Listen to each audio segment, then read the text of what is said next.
So since the last video, I've got both pieces of the floor pan pretty much trimmed out and sitting in place where they need to be.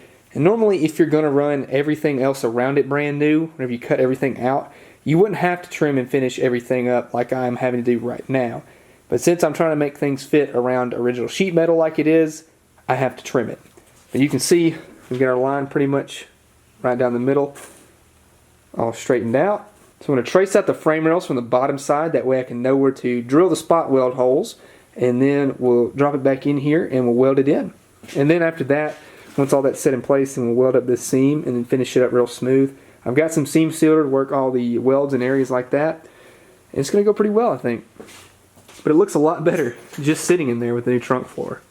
No more gaping hole in the bottom of it.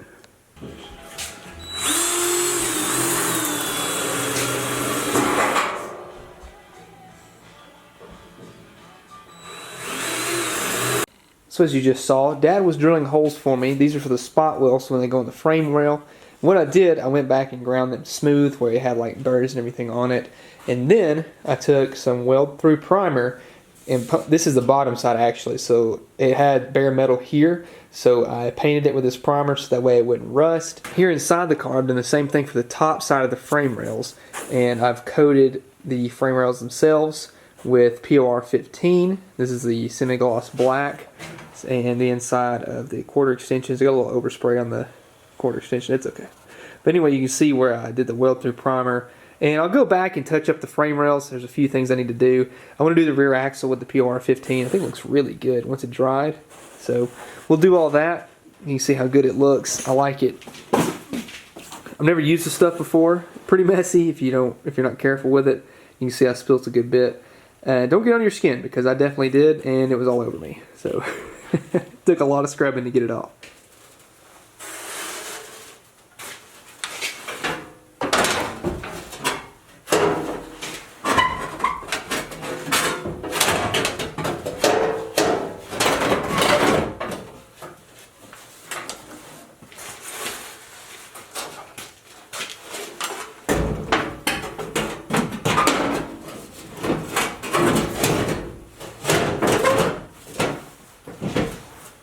Pretty good fit and finish there.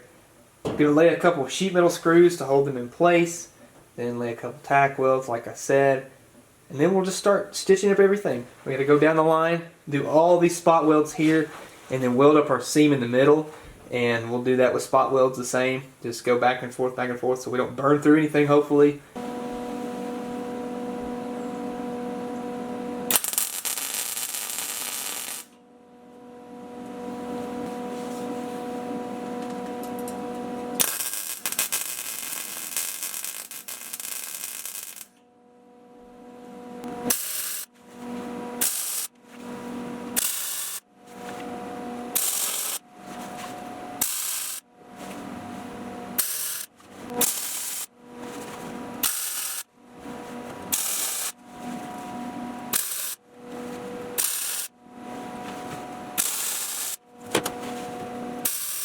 Alright, so we made good progress with the welding.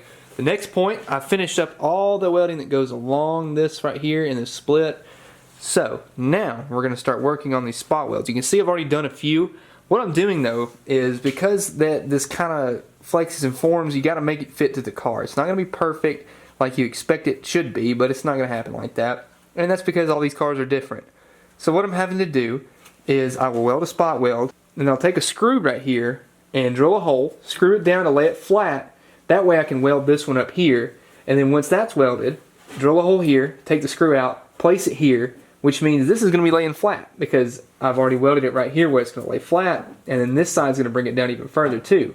So screw it out right here, and then weld this hole up. Same thing with this side, screw here, then weld this one up, and then I'm just working my way down, because this metal has to form and flex to fit the frame rail, and it's not always going to be perfect like I said, but it's going to work. And once we get that gap closed up, it's going to be a lot easier, because once I started on this thing, the gap closed up as I went through. It had a lot of space in between it on this side of the frame rail, but as I started working my way backwards, the gap closed up. That's the biggest thing about it. You got to be patient with this stuff. You really have to take your time and do it right, because if you don't, then things can go wrong and you get frustrated because you're doing the wrong thing. But thankfully this is working. I still have a lot more spot welds to go. I've just about completed half of this side of the frame rail, and once I get this side done, I'll work my way down the other side on the other frame rail, and then we'll go straight down the middle to join them both up.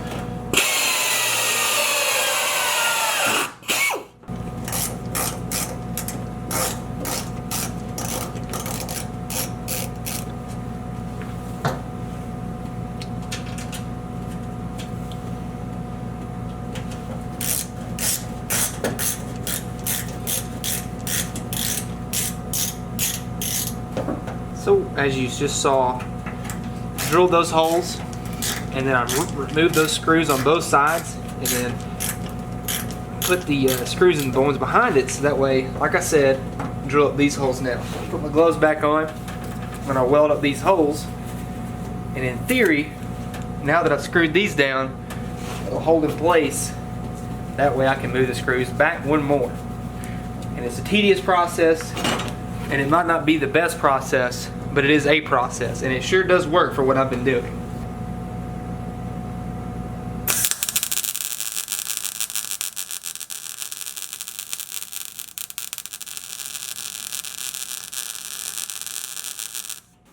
So these welds are pretty much done.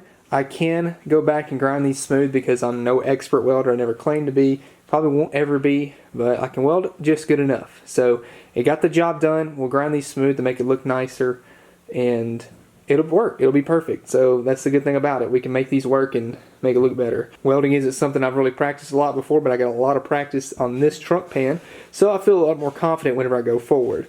Learned a lot, and you know, it's a good life lesson as far as welding goes. So we're going to grind these smooth, and then we should be done with the trunk floor, besides a few other things like the trunk braces and the gas tank straps.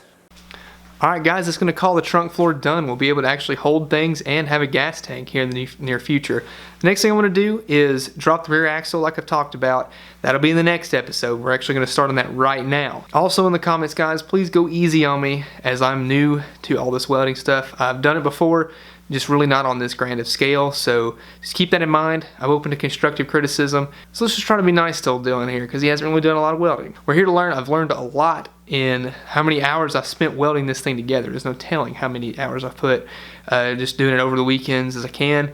So anybody can do this. It just takes the time and willingness to push through the project and actually get it done, because it was a lot of work. From the first day I tore the metal out of the trunk to actually welding in the new trunk floor, it was a lot of countless hours, a lot of late nights getting that trunk floor in, especially because it's something I've never done.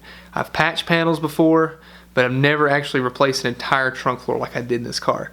So like I said, you just got to do it. You got to get out there and you got to try, and that was part of it. You know, I actually went out there, did a lot of stuff I've never done before, and now I've done it, and I can say that I can go with confidence whenever I move forward.